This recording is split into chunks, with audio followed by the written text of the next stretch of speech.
This must be the temple. There's no way!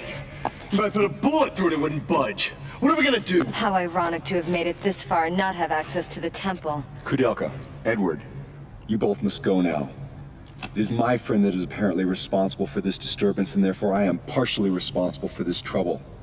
I have no intention of asking for your sympathy, and I'm in no position to plead for your help. So from this point forward, I can manage on my own.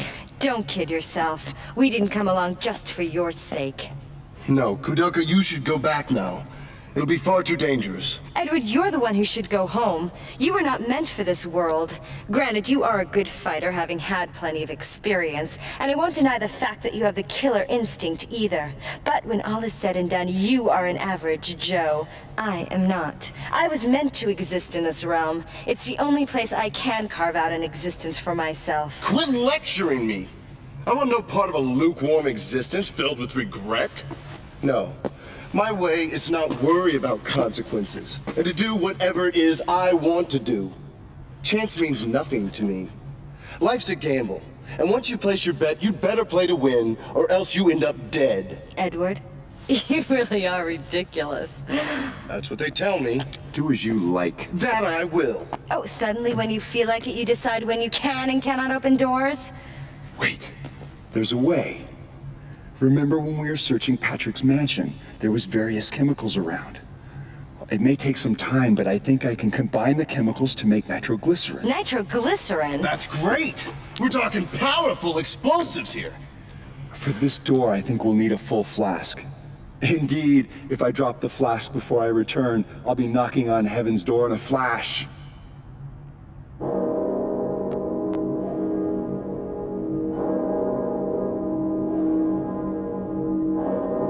I go, and it is done. The bell invites me.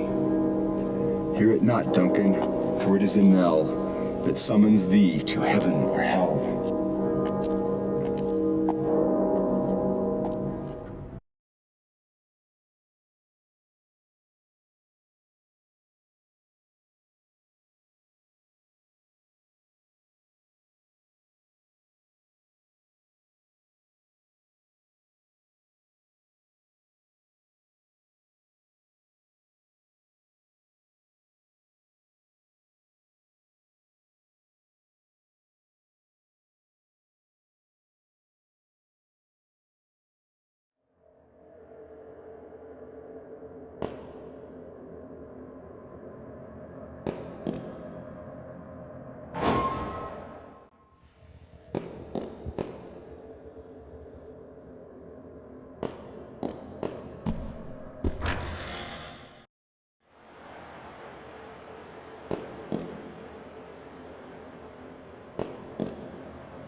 I'm going to begin my work. Can you two wait for me here?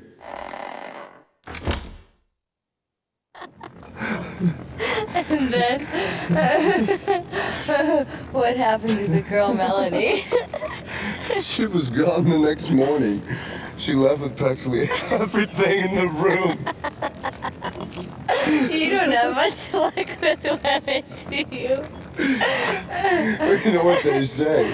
The cleanest breakup is when a woman runs out on you. What else is her statement? Oh, but you're lucky. I mean, to have so many people to kid around with. For me, I'm all alone. I've been all alone all my life. What about your childhood? Yes, I did have a childhood. I was born in a small town in Wales, right off the banks of the Taliesin River. It was a small gypsy town. Gypsy? That's right, gypsy. And we didn't call ourselves gypsy. We called ourselves Rom. See, a true gypsy is born under the blue sky and is destined to die under the same blue sky. It's gypsy law. So then I guess you plan on dying underneath the blue skies.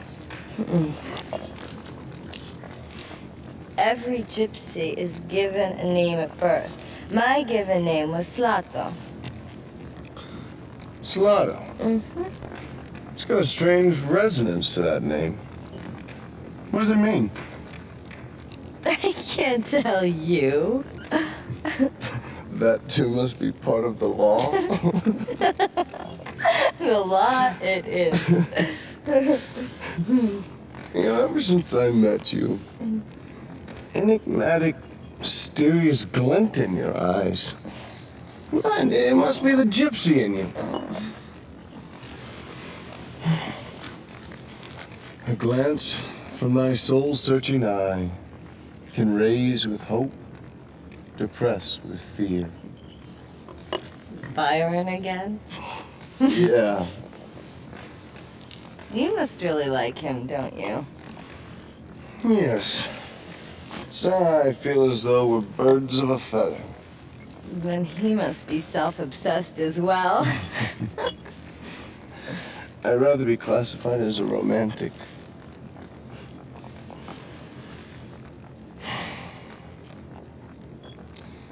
My father was a strict man and couldn't forgive his son for failing academically. He blamed my failure on the time I wasted inventing adventures, dreaming of a utopian landscape. I was brought up to believe that dreams, the power of the imagination, as well as all the things I loved as a child, were useless, a complete waste of time. It was as if he was telling me I was useless. And again, maybe just that. And I think I was probably born too late. By the time I was 15, everything there was to be done had already been done. The Western territories were colonized. The jungles had been explored. There was no wilderness for me to wander into. No jungles for me to cut my way through. I guess that's how I ended up roaming the country. Well, granted, I picked a few fights along the way, played with fire, gambled on my life a few times.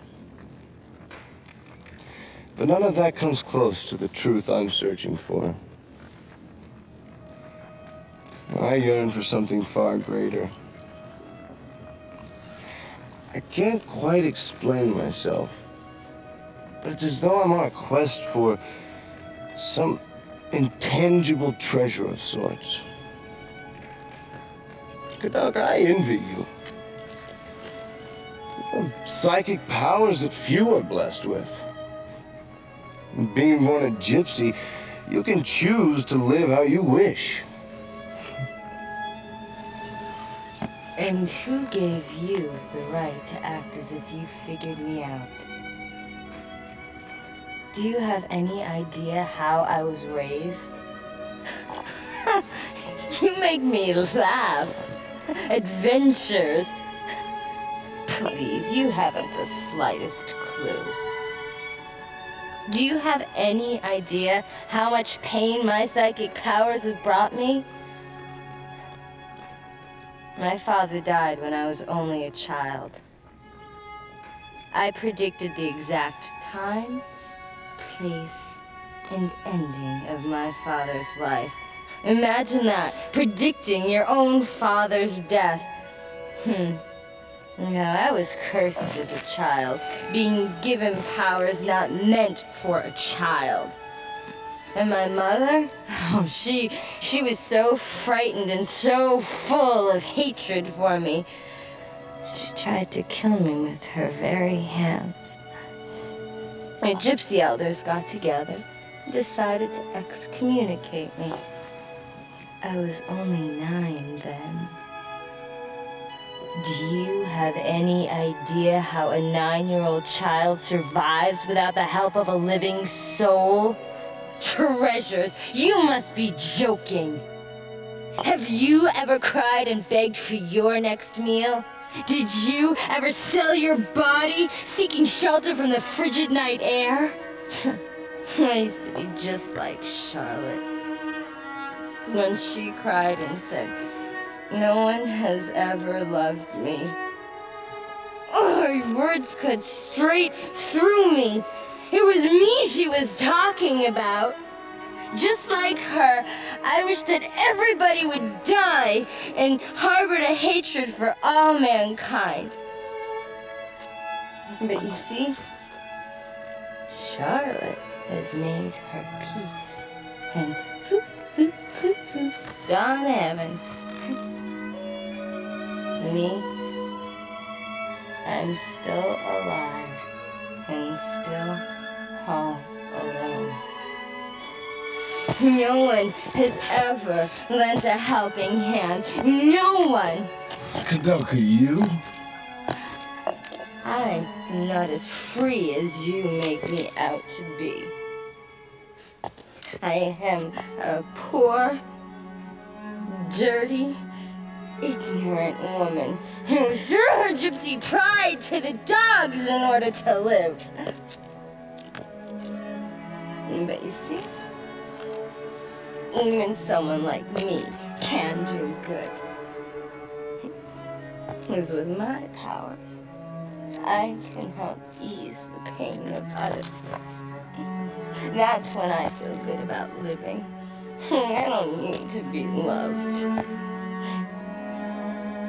I just want my life to have some meaning. And just want someone to tell me they need me.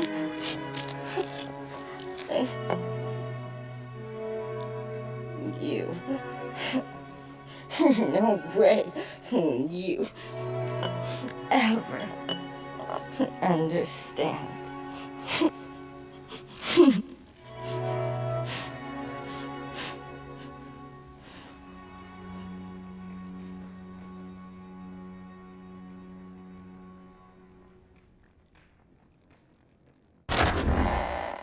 It's done. It's completed.